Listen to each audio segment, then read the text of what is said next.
N'en déplaise à la propagande occidentale qui a fait croire au plus grand économiste du ciel et de la terre, qui s'est mis à raconter n'importe quoi sur la Russie. Chacun voit aujourd'hui que la Russie nourrit pratiquement le monde. Est-ce que on le savait? Est-ce que les gens savaient que l'Europe dépend totalement de la Russie en termes de pétrole, en termes de gaz, en termes d'engrais, en termes informatiques? Est-ce que les gens le savent? Est-ce que les gens le savent? Donc c'est un grand pays dont le Cameroun va chercher l'expertise. Donc ça c'est du point de vue de la normalité. Oui. Maintenant, l'autre aspect, oui. L'autre angle de l'actualité géopolitique qui donne du sel à l'accord et qui rend fou ce que vous appelez partenaires traditionnels. Ils n'ont jamais été des partenaires, mais vous l'avez pu accepter, vous les avez formatés pour qu'on soit obligé d'appeler ces gens partenaires traditionnels. C'est quoi? C'est l'enjeu ukrainien, justement. Ouais. L'enjeu ukrainien. Le timing de la signature est indicateur, mais il n'est pas seulement indicateur. Quand on se rend compte que sur le plan interne, vous avez des formations politiques au Cameroun qui ont salué bruyamment la décision des Américains, qui disent ouvertement qu'ils sont derrière les ambazoniens. On le savait, mais ils le disent ouvertement. C'est-à-dire, l'Amérique dit aux Camerounais, je suis votre ennemi, c'est moi qui suis en première ligne pour partitionner votre pays. Et les acteurs politiques officiellement disent ouvertement que nous saluons la décision des États-Unis parce qu'ils donnent une nouvelle chance de vie à des ambazoniens et leurs parents qui sont tapis aux États-Unis. Donc l'Amérique vient de dire ouvertement que sa position sur le conflit ambazonie. Ce n'est pas le fait du hasard. Et là, on fait allusion au statut spécial. Oui. Vous appelez ça les formules. Ça, c'est une formule diplomatique des mots aménagés. L'Amérique est derrière l'Ambazonie. Le débat est clos à ce niveau. C'est clos à ce niveau. Il n'y a même pas de débat à ce niveau. C'est clos. L'administration américaine avait décidé, sur la base d'une action diplomatique du Cameroun, à travers la commission interparlementaire, qui réunissait les parlementaires de tous bords, qui ont mobilisé un arsenal d'arguments, de discours, pour aux États-Unis de démontrer que vous ne pouvez pas soutenir ces gens que vous hébergez chez vous. Et il faut le dire ici, ils se sont appuyés sur le travail qu'on a fait. Nous avons été en premier pour parler de Kilimandjaro, vous vous souvenez? Oui. Kilimandjaro. Et quand moi j'en parlais à l'époque, quand nous en parlons à l'époque, on nous insultait. Mais c'est l'argument majeur que la commission interparlementaire du Cameroun a mobilisé pour aller aux États-Unis et a obtenu des résultats. On a commencé à aller pour chasser. L'Amérique a décidé de renvoyer ses... Joe Biden vient de remettre ça en cause. Il arrête ce processus. Cette mesure, c'est ça. Il arrête ce processus et il dit, nous vous accordons la protection. Je ne vais pas faire insister sur la sortie de M. On y reviendra d'ailleurs. Restons d'abord sur l'accord. On y reviendra. Donc, sur le plan, je suis en train de vous démontrer à quoi ce n'est pas n'importe quel accord. Et pourquoi ça fait tant de bruit. Sur le plan interne, les acteurs politiques, mais surtout l'endo-colonial camerounais qui est au pouvoir. L'endo-colonial camerounais qui est au pouvoir, je parle des barons, des pontes de l'administration camerounaise, historiquement, sont des occidentalisés. Ils ne jurent que par l'Occident. Ça fait donc que les perspectives d'alternatives à l'intérieur du Cameroun étaient bloquées pour tous ceux, pour toute la dynamique de nouvelle génération qui ne se reconnaissent pas en Occident, comme étant l'horizon indépassable de notre AVE. Vous n'êtes pas en train de voir les perspectives que cet accord ouvre, même dans la bataille pour la succession du président, appelons Chacha, la bataille du président, dit que cet accord-là, mais c'est un bouleversement en termes sur l'ordonnancement des rapports de force internes au Cameroun, c'est un bouleversement. Ah, c'est extraordinaire. C'est en cela que, bon, maintenant, je laisse de côté nos partenaires traditionnels, vous les appelez comme ça, qui voient très bien ce que ça veut dire. Dans l'accord, il est dit, par exemple, que le Cameroun va bénéficier du soutien dans la lutte contre le terrorisme. Oui. Ça vous rappelle le Mali, non? Le Mali a seulement dit qu'il veut lutter contre le terrorisme. Vous voyez tout ce que le Mali subit. Donc, c'est un séisme qui est en train... Donc, c'est pour ça que ça fait autant de bruit. Donc, c'est un virage important. Je dirais que c'est la patte décisive dans ce processus qui fait bientôt plus de 15 ans que le Cameroun a lancé pour diversifier les partenariats. Je pense que là, c'est la couche décisive qui manquait. Et vous parliez de timing tout à l'heure, Président Bandakani. Vous parliez de timing, on parlait de timing. Alors, est-ce que, de la part du gouvernement camerounais, est-ce que le timing a été expressément choisi ou alors tout simplement, oui, voilà, peut-être pour envoyer un message? Bon, il faudrait aller voir le chef de la diplomatie camerounaise, le président de la République. Il y a des coïncidences qui peuvent être... il y a les coïncidences fortes dans la vie. Stratégiquement, est-ce que c'était le bon moment? Non, l'analyse. Hein? Stratégiquement, est-ce que c'était le bon moment de divulguer cette information? C'est que le moment a une signification. Oui. Notre rôle, c'est de mettre cette signification, de ressortir, c'est que quels sont les enjeux qu'il y a derrière la signification. De signer un pareil accord dans un contexte comme celui-ci, je ne suis pas dans la tête du président camerounais, je ne suis pas dans la tête du gouvernement camerounais. Mais, c'est-à-dire que la résonance que ça prend, on est en train de voir dans le monde ce que ça cause. C'est un séisme. On voit ce que le comportement de nos grands amis habituels, on voit leur réaction. C'est ça qui m'intéresse. Est-ce que c'était le but recherché par l'État camerounais? Je ne parle pas au nom de l'État camerounais, je n'ai pas le mandat pour ça. Je ne suis pas digne de ça.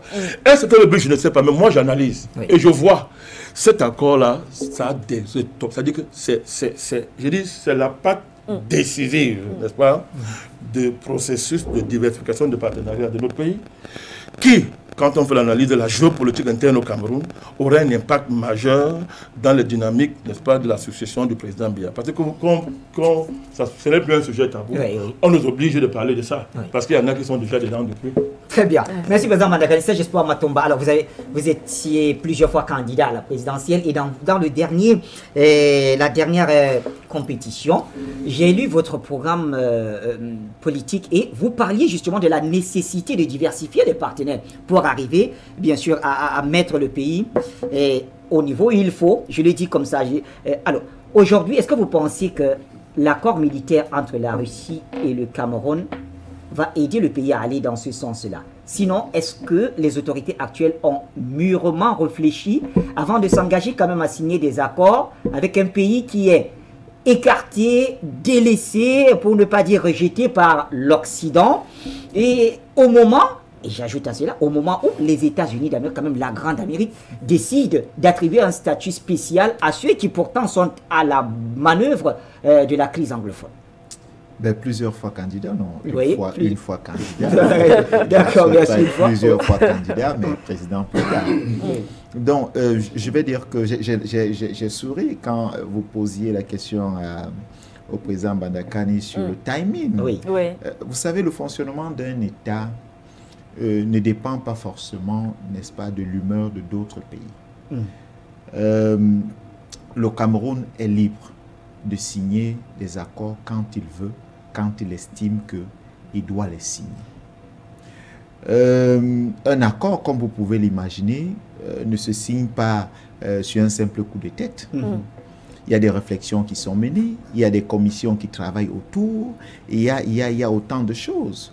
L'accord qui a été signé avec la Russie, ce n'est pas un accord, le renouvellement, si vous voulez, de l'accord, ce n'est pas un renouvellement qui a été fait sur un coup de tête. Je tiens à vous dire qu'après le dernier accord, il y a eu 2 ans. 2 ans de négociations. 2 ans avant que cet accord ne soit signé. Donc, la guerre qui se passe aujourd'hui entre la Russie et l'Ukraine ne devrait pas, n'est-ce pas, conditionner le timing pour lequel le Cameroun doit signer son accord avec la Russie ou avec un pays X ou Y. Donc, le fonctionnement de l'État, vous devez le comprendre, répond, n'est-ce pas, à certaines obligations qui n'ont rien à voir généralement avec le sensationnel. Donc, nous respectons l'accord qui a été signé et nous entendons par là que ce que nous avons toujours pensé et qui, ma foi, est aussi appliqué, c'est-à-dire ce divertissement des partenaires du Cameroun, est tout simplement à saluer. Maintenant, pour répondre aussi à votre question, je dirais que je vais même aller jusqu'à questionner les pays avec lesquels nous avons des accords depuis plusieurs années. Parce que avant de mettre sur la table un accord et dire qu'il sera dangereux ou bénéfique pour le pays, il faudrait qu'on essaye d'évaluer les accords que nous avions avant. Oui, tout à fait. Qu'on essaye de faire un bilan des accords d'avant. Donc, nous avons des accords depuis avec certains pays qui, ma foi, considèrent le Cameroun et certains pays de l'Afrique comme leur chasse gardée. Lorsqu'on pose ces accords sur la table et on fait le bilan, est-ce que nous avons avancé? Est-ce que nous avons été les bénéficiaires, n'est-ce pas, de ces différents accords? Si vous prenez un tout simple, le tout dernier, ou alors parmi les tout derniers, les accords de partenariat économique, regardez à quel niveau se situent aujourd'hui, n'est-ce pas, nos recettes parce qu'on laisse libre circulation, si vous voulez, à certains produits qui viennent de l'Occident. Ouais. C'est un exemple pour dire qu'aujourd'hui, si on part dans l'évaluation des différents accords, ben, vous voyez que le Cameroun et même plusieurs pays en Afrique sont plutôt en mal. Donc, il est important d'avoir, n'est-ce pas, dans sa mallette, plusieurs partenaires et qui vont, n'est-ce pas, forcément empêcher un chantage permanent. Si vous ne marchez pas selon notre volonté, on va partir, on va vous couper ceci, on va vous enlever cela et autres. Donc aujourd'hui, je pense que ces accords, pour ma part, et d'ailleurs j'ai fait une sortie là-dessus, sont des bons accords, si vous voulez, pour le Cameroun. Et puis il ne faudrait pas ignorer un fait. Quand on parle même de la formation militaire, quand vous allez analyser les accords précédents avec d'autres pays, allez savoir quel type de formation on donne à nos militaires. Allez-y questionner dans les nouveaux accords et voir le type de formation. Parce que tenez-vous tranquille, même dans les accords, quand on vous dit coopération militaire, on ne vous donne pas tout. Oui. On ne vous apprend pas tout. Oui. On vous limite à un certain niveau. Et lorsque vous voulez avancer, on vous dit non, c'était bon, c'est tout pour la formation.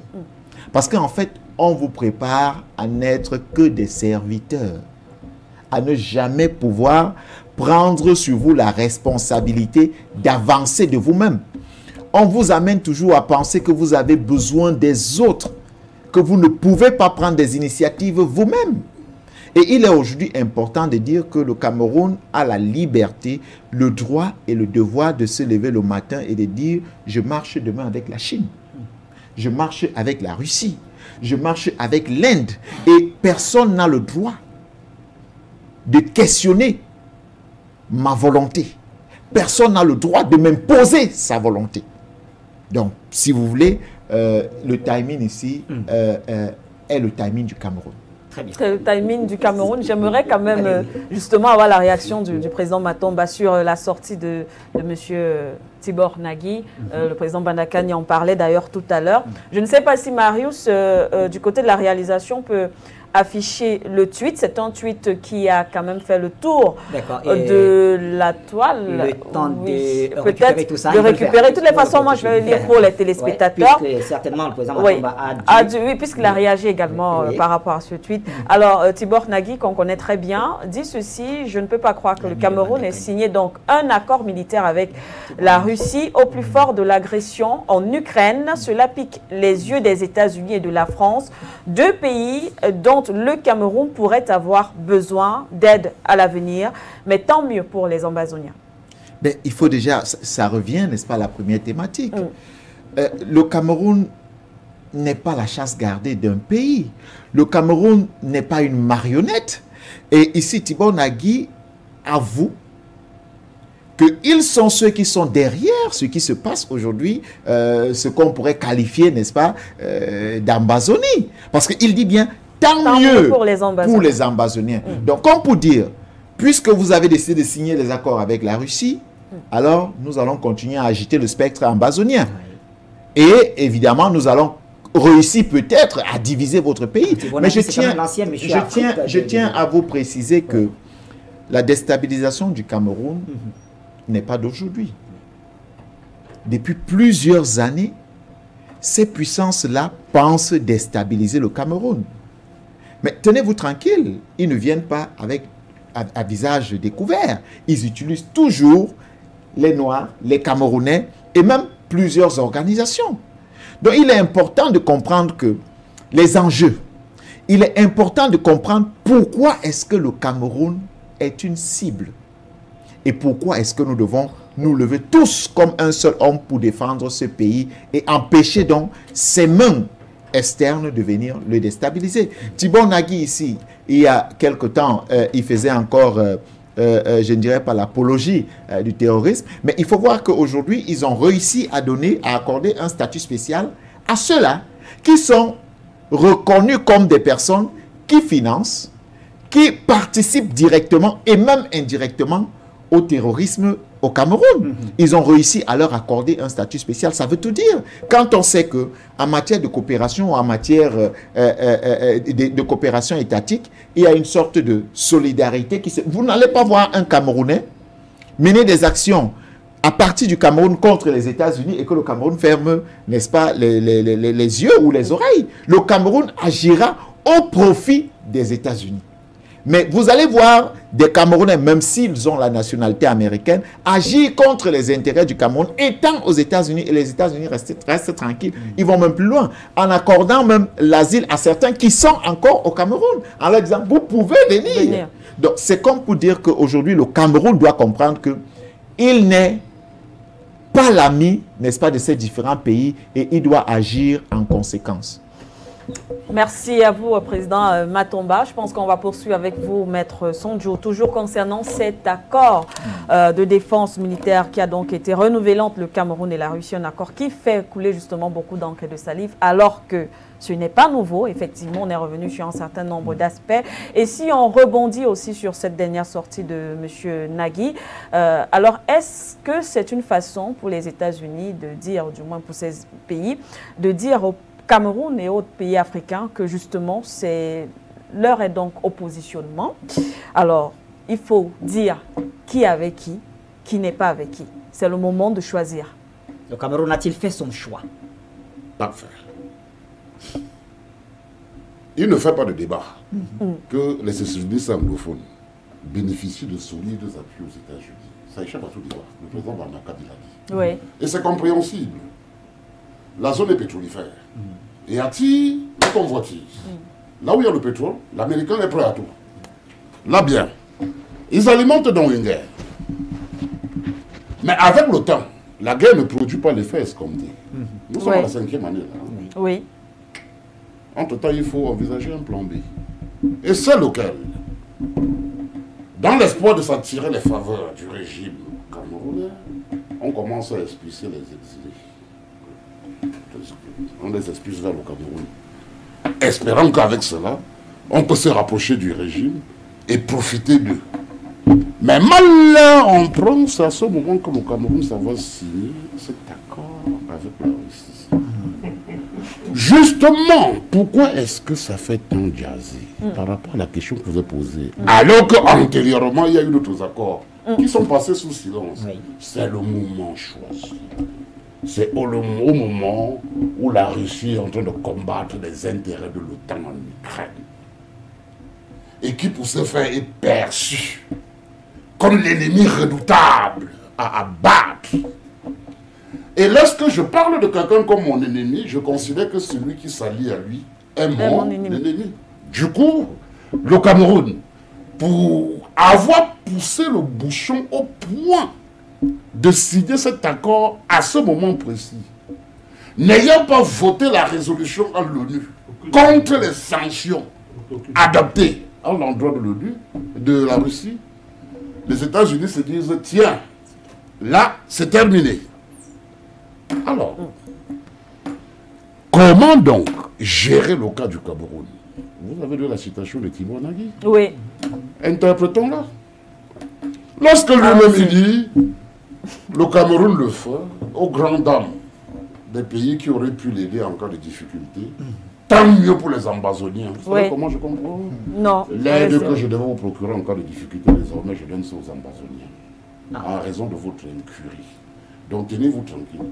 Désormais, dans cette guerre avec les Ambazoniens, où j'avais lâché du lest, je reprends poids de la bête. Et ce sera à la guerre comme à la guerre. Est-ce qu'on doit s'attendre justement une escalade dans ces régions? Oui. C'est ce qui a fort à craindre. Oui. C'est ce qui a fort à craindre. Connaissant le degré de voyoutisme des États-Unis, vous savez, c'est un pays qui ne recule devant rien lorsque ses intérêts sont menacés. Aujourd'hui en Ukraine, s'ils sont en retrait, c'est parce qu'ils ont trouvé un adversaire redoutable. Si la Russie... Bon, ouais, d'accord. Mais je dis, vous savez, c'est un peuple agressif pour ses intérêts. Si aujourd'hui ils ne sont pas descendus sur le terrain avec leurs missiles, c'est parce qu'ils savent qu'il y a l'adversité. Et que s'ils s'y engagent, c'est parti pour une 3e guerre mondiale. Aux issues incalculables. Vous comprenez? Oui. Donc, il y a fort à craindre qu'aujourd'hui, la zone anglophone, c'est un lieu de théâtre d'affrontement par personne interposée entre la puissance russe et la puissance américaine. Et ce sera au préjudice des intérêts des Camerounais que nous sommes. Si tant il est vrai, comme le relevait le président Badakani, qui se trouvent des Camerounais qui cautionnent cela, sincèrement, je dirais, nous sommes encore abrutis.